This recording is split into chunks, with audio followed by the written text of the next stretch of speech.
Assalamu alaikum friends, my name is Fazan Ali. Today I am going to explain British movie Emily. तो let's start the video.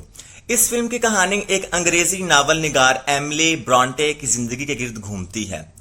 जिसमें दिखाया जाता है कि अपने भाई और बहनों से उनसियत रखने और अपने खानदान का बाहर दोस्तियां बनाने से इज्तनाब करने वाली एक शर्मीली लड़की एमिली,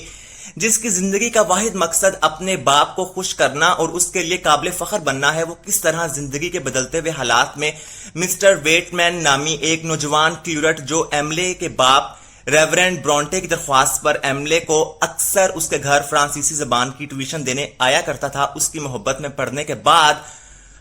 अपनी वजह शोहरत कहलाए जाने वाला अपनी जिंदगी का वाहिद नावल वेदरिंग हाइट्स लिख डालती है।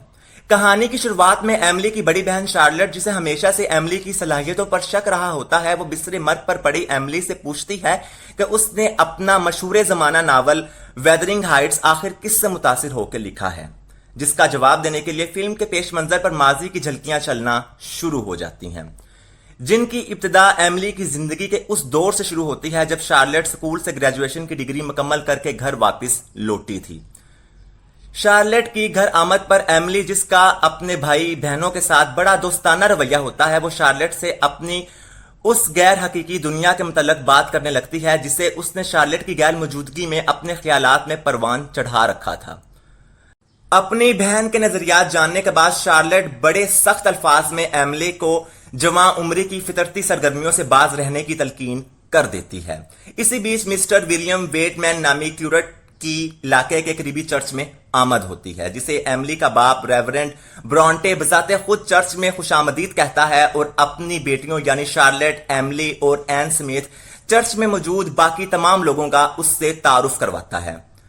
इस पढ़े लिखे खुश शक्ल नौजवान क्यूरट को देखते ही एमिली की बहनों के साथ साथ बहुत सी जवान लड़कियां उसकी गर्विदा हो जाती हैं, मगर एमिली अपने घर वालों के अलावा सबसे अलग थलग रहने की आदत के कारण अपने घर में मिस्टर वेटमैन की दावत के दौरान भी उससे दूर ही रहती है और ब्रॉन्टे परिवार की इजाद करदा मास गेम, जिसमें एक फर्द मास्क पहनकर किसी हाजिर या गैर हाजिर शख्स का किरदार उजागर करता है और बाकी फ्रीकैन इस मास्क पहने फर्द के फर्जी किरदार को बूझने की कोशिश करते हैं। इस खेल में भी एमिली अपनी बहनों की तरह मिस्टर वेटमैन से फ्री होने या उसकी तवज्जो अपनी तरफ मबजूल करवाने की तगोदो करने की बजाय खुद को अपनी मरहूम मां के इलामती किरदार में ढालकर मिस्टर वेटमैन की आओ भगत में मसरूफ अपने भाई और बहनों को अपनी मरहूम वालदा की याद से जोड़ने की कोशिश में न सिर्फ उन्हें शदीद गमगीन कर देती है, बल्कि वेटमैन को भी इस किरदारी ढांचे में पेश करदा अपने जज्बात से परेशानी में डालकर इस मास्क को अपने घर के बाहर एक घड़े में दफन करने के बाद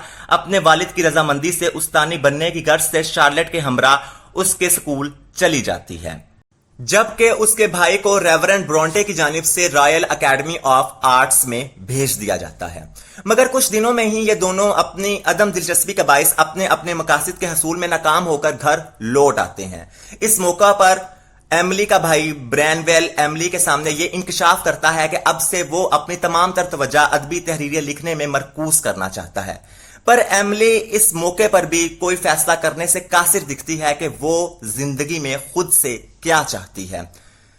इसी सबब रेवरेंड ब्रॉन्टे, जो कि एक तरक्की पसंद बाप है, वो अपनी बेटी की बेहतरी के लिए उसे फ्रांसीसी जबान सीखने की खातिर मिस्टर वेटमैन की शागिर्दी में डाल देता है, जिस पर अब एक तरफ मिस्टर वेटमैन एमिली के साथ मजहबी फलसफों पर बहसो तकरार छेड़ते हुए उसे फ्रांसीसी सिखाना जारी रखता है, तो दूसरी जानिब ख्यालात की आजादी का मतवाला अपनी आजादी ख्याल में इतना आगे बढ़ जाता है कि वो अपनी बहन को अपने साथ सिगरेट और शराब नोशी करवाना शुरू कर देता है,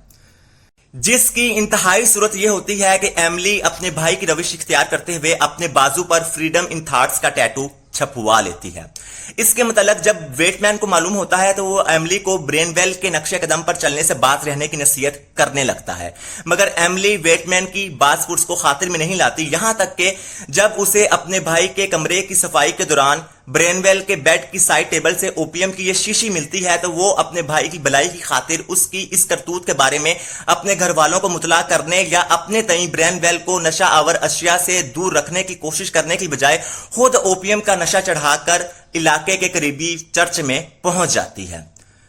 जहां मिस्टर वेटमैन, जो इत्तफाकन एमिली के पास आकर बैठा होता है, वो नीम मदहोश एमिली की इस नशा आवर कारस्तानी को भांप कर एमिली को इस सिलसिले में उसके बाप से बात करने की मास चेतावनी देकर यहां से चला जाता है और एमिली और ब्रेनवेल को सुधरने का मजीद एक मौका फराहम करते हुए रेवरेंड ब्रॉन्टे के सामने उनके कारनामों पर पर्दा डाले रखता है। मगर एमिली और ब्रेनवेल की रात के वक्त नशे में धुत होकर मकामी लोगों की जासूसी करने की मनमानियों के दौरान जब ब्रेनवेल एक मकामी शख्स के हत्थे चढ़ जाता है, तब एमिली मिस्टर लिंटन के सामने अपने बाप की इज्जत को मजीद पामाल होने से बचाने के लिए मिस्टर वेटमैन की बात मानकर रेवरेंड ब्रॉन्टे और मिस्टर लिंटन के सामने इस मामले में अपनी शराकतदारी से इनकार कर देती है,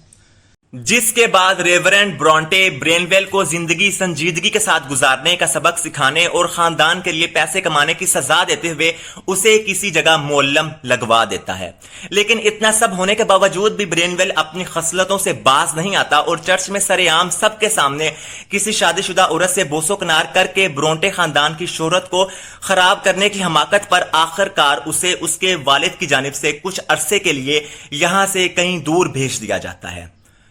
जिसके यहां से जाते ही एमिली और मिस्टर वेटमैन बड़ी तेजी से एक दूसरे की तरफ माइल होना शुरू हो जाते हैं और खुफिया तौर पर जिनसी और मानवी ताल्लुकात इस्तवार करने लग पड़ते हैं। जहां उनकी इन बाहमी नजदीकियों के बीच ही शार्लेट छुट्टियां गुजारने के लिए घर वापस आती है और इन दोनों की फ्रैंकनेस को देखकर उसे एमिली और मिस्टर वेटमैन के बाहम मौजूद इस बेनाम ताल्लुक का शुबा होना शुरू हो जाता है,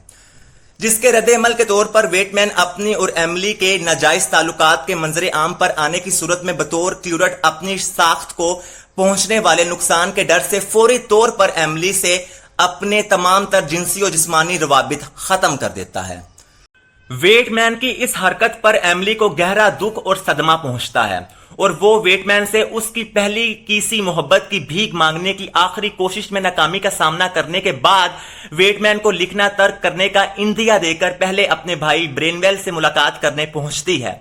और अपना गमो गुस्सा उस पर उतारते हुए फिक्शनल मौजुआत पर लिखी गई उसकी तहरीरों को फरसुदा और बेसरोपा करार देने के बाद घर वापस लौटती है और जिंदगी में आगे बढ़ने की नीयत से शार्लेट की तरह मुअल्लमा बनने का इरादा करते हुए अपने वालिद की रजामंदी से शार्लेट के हमरा दोबारा ब्रसेल्स जाने की तैयारी शुरू कर देती है।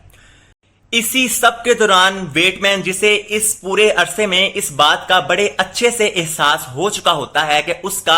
एमिली की जानिब रागिब होना कोई वक्ती फिजिकल अट्रैक्शन नहीं थी, बल्कि वो वाकई ही एमिली की मोहब्बत में गिरफ्तार हो चुका है, वो एमिली को लिखना तर्क करने और शार्लेट के साथ ब्रसेल्स जाने से रोकने के लिए एक इजहार मोहब्बत वाला खत लिखकर अपने प्यार का मकतूब काफी अरसे बाद अपने घर लौटने वाले ब्रेनवेल को थमा देता है,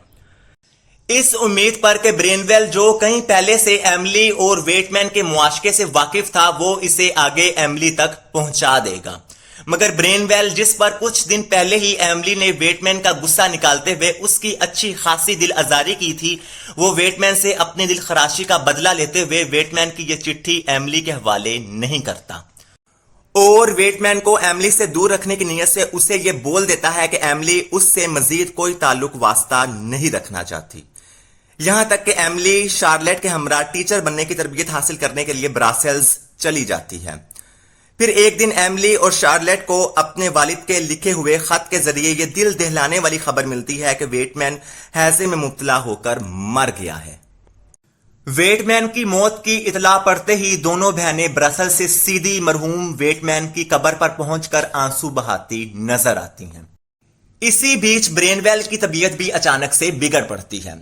अपने मरने से पहले ब्रेनवेल एक अच्छा काम यह करता है कि मरहूम वेटमैन का वो खत जिसमें उसने एमिली से इकरार मोहब्बत के साथ साथ उससे लिखना जारी रखने की भी दरख्वास्त की थी, उसे एमिली तक पहुंचा देता है, जिसे पढ़ने और अपने भाई की मौत का सदमा झेलने के बाद एमिली अपने मरहूम महबूब की हिदायत पर अमल करते हुए एक मर्तबा फिर से लिखना शुरू कर देती है और अपना शोराए आफाक नावल वेदरिंग हाइट्स लिख डालती है। अब यह कहानी सिमट कर दोबारा फिर से एमिली के बिस्तरे मर्ग की तरफ वापस लौट पड़ती है, जहां से इसका आगाज हुआ था। अब एमिली शार्लेट के सामने ये राज अफशां कर देती है कि वो और वेटमैन एक दूसरे के प्यार में पड़ गए थे। پھر ایملی شارلٹ کو اپنے اور ویٹ مین کے پریم پتھروں کے بارے میں بتاتے ہوئے شارلٹ سے انہیں رازداری کے ساتھ جلانے کی درخواست کر کے اپنی آنکھیں ہمیشہ کے لیے بند کر جاتی ہے، جس کے بعد شارلٹ ایملی کی آخری خواہش پوری کر دیتی ہے اور مرحوم ایملی کی نشست پر براجمان ہو کر اپنا ادبی سفر شروع کر دیتی ہے۔ تو فرینڈز، یہ تھی میری آج کی ویڈیو اچھی لگے تو لائک، کومنٹ اور چینل کو سبسکرائب کرنا نہ بھولیے گا۔ اگلی بار کسی نئی ویڈیو کے ساتھ حاضر ہوں گا، تب تک کے لیے اللہ حافظ۔